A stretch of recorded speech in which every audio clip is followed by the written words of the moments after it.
helpless sore. Were they not wishes worth fighting for? So the boy turned, extending his hand. Let us cast down the tyrant and his walls from this land. The young boy raised then the flag of revolt, and I threw myself into freedom's tumult. Victorious were we who fought to be free. Gods fell, winds whipped, nations shook violently. In the smoke, a despot met his doom, and we watched as his great tower fell none too soon.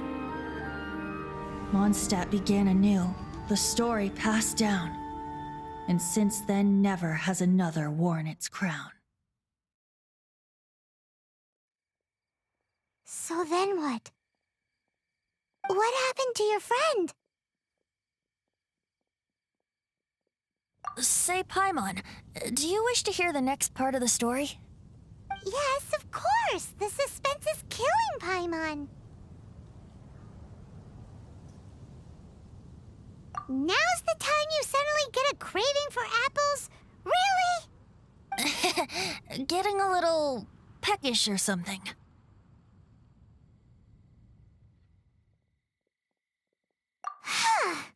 Paimon's had it up to here with you! You know, you're so smart it almost makes me uncomfortable sometimes. But then, maybe it's right that true friends can tell what the other is thinking. A refreshing drink, a gentle breeze. Moments like this always take me back. Back to a song that I first heard from him. Fly, fly away. Like a bird in the sky. See the world on my behalf. To the heavens may you fly.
No one escapes my sight!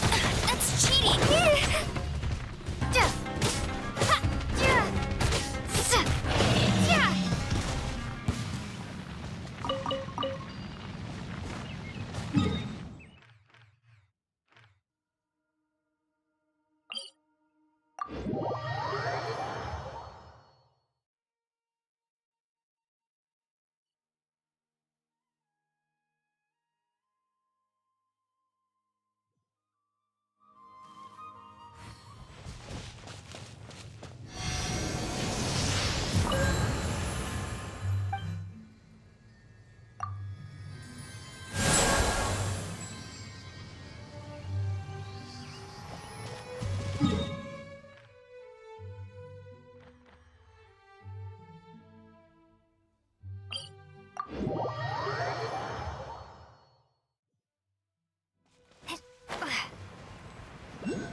All right, next let's see your right hand. Yes, not bad. But please remember that you still need to be careful. Understand? Yes, I will. By the way, Master, I still haven't received the patrol route for today. Look, Kale, today's patrol will be a long one, so you won't be coming along this time. Besides, there's a chance we may encounter... well, you understand. But I have a vision too! Am I useless to everyone now? Don't talk like that, Kale. This is not something you need to be worrying about right now. Ah, there you are. Feeling any better? Yeah, since we'll be staying here for now, we thought we might as well try lending a hand around here. Seems you're not the type to sit back and take it easy for a while, huh? In that case, perhaps Kale could take you two for a patrol south of Gandharvaville for the day. And if you're feeling up to it, you can be responsible for cleaning the Statue of the Seven. Tighnari, we're ready to head out. Roger, I'll be right there. All right, we'll be heading into the forest now. I'll leave any further details to Kale. Yes, you can count on me. So, Kale, what exactly are we going to be doing today? Tighnari mentioned cleaning the statue just now, but, that doesn't really sound like the job for a ranger. Well, a forest ranger's responsibilities can be pretty diverse. They handle a variety of tasks, like checking the condition of outlying roads, maintaining forest facilities, ensuring fire prevention standards are met, and providing assistance to travelers and locals. As for Master, well, he has to handle more dangerous areas of the rainforest. Today we can perform routine checks on the pathway lamps as we make our way to the Statue of the Seven. Paimon, traveler, this way! You can leave the task of checking the lamps to me. In the meantime, you two can keep an eye out for anything unusual.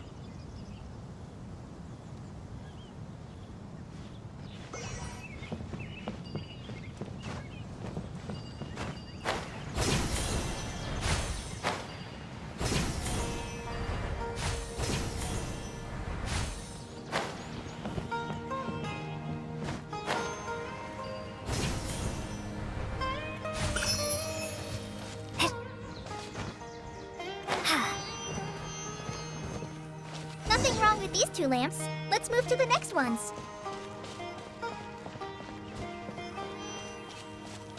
Oh, this lamp seems to be getting a little wobbly. Let me make a note of it.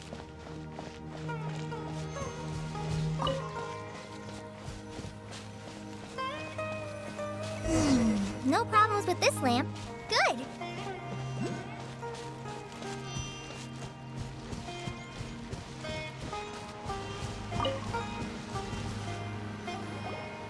The Statue of the Seven is up on top of that large rock formation. You must have seen it when you came down this road before. It's pretty high up there, isn't it? Don't worry. If you're afraid you can't make it up there, I'm sure Master wouldn't mind if you don't clean the statue. Oh? I guess I'll leave it up to you then. There's not much footing once you reach the statue, so be careful up there. Paimon will fly up with you and help you with those hard-to-reach areas. By the way, Kale, do you know anything about the Dendro Archon? You know, what's she like? That depends. Are you referring to Greater Lord Rukkhadevata or Lesser Lord Kusanali? Huh? Greater Lord Rukkhadevata? Oh, is that the name of the former Dendro Archon? Uh-huh. Greater Lord Rukkhadevata was Sumeru's first Dendro Archon. She created the rainforest as well as the wall of Samiel around the desert. Her works provided a means of peaceful living for everyone. To the people of Sumeru, she's not only a symbol of wisdom, but also of power and kindness. Unfortunately, she disappeared in a great calamity that occurred a few hundred years ago. According to what Master has told me, the sages later found the newly born Dendro Archon and whisked her back to Sumeru. To celebrate the reinstatement of their lost deity, the sages dubbed her Lesser Lord Kusanali and let her reside in the sanctuary of Siristana. Uh-huh. Then what happened? Well, and then... I'm not too sure what happened, to be honest. Huh? You're not too sure? But aren't you from Sumeru? Yeah, I'm from Sumeru. But... Maybe it's difficult to discuss this topic with strangers. If that's the case, then don't worry, we understand. No, it's not that. I'm not trying to hide something from you. Besides, I don't consider you two strangers. Because you two know Amber, right? Wait, Amber? You mean...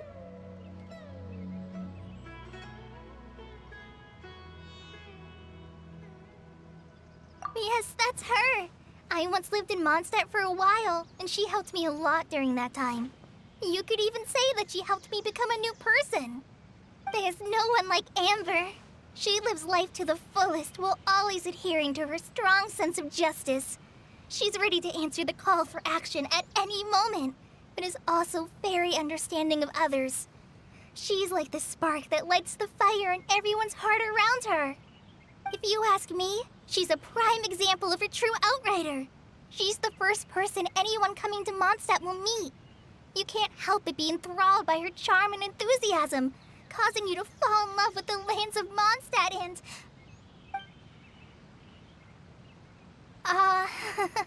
sorry. Paimon thought the work of Outriders was a little different from what you just described, but one thing's for sure, you really like Amber. Sorry. I was rambling on just now. It must have sounded kind of weird. It's alright, Kale. Knowing that you're a friend of Amber somehow makes Paimon suddenly feel a lot closer to you. So, how do you know that we've met Amber? Well, after I returned to Sumeru, Amber and I have stayed in touch by writing each other letters. In one letter, she mentioned that Mondstadt was attacked by a fearsome dragon, but the city was saved by a mysterious blonde traveler and their floating companion. I knew you two were the ones she mentioned in the letter the moment I saw you. But, considering everything you've been through that day, I thought it'd be inappropriate to bring it up. Ah, so that's how you knew. Yep, so please know that you two have my complete trust, really. I wish I could tell you more about the Dendro Archon, but I have been away from Sumeru for some time, and I haven't read any books. Sorry. That's alright. You've already helped us a lot.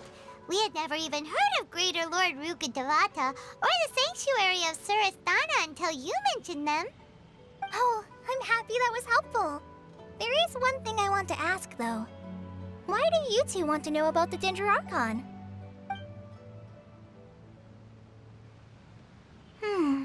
So that's why you're here. Thank you for telling me your story. Don't mention it. We are friends after all, right? All right, we have a statue to clean. You both have my thanks. While you two are up there cleaning, I'll go ahead and inspect the forest canopy. Let's meet back here shortly.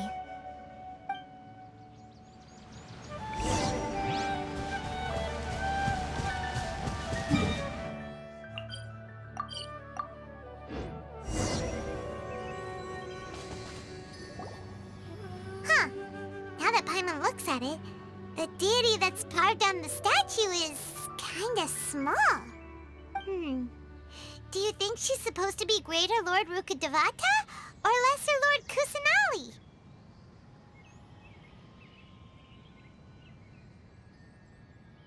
You might be right. The statue does look kinda old. Well, anyway, we'll have to figure that out later. Let's get started on cleaning the statue. Paimon will fly up and take care of the top, and you clean everything below.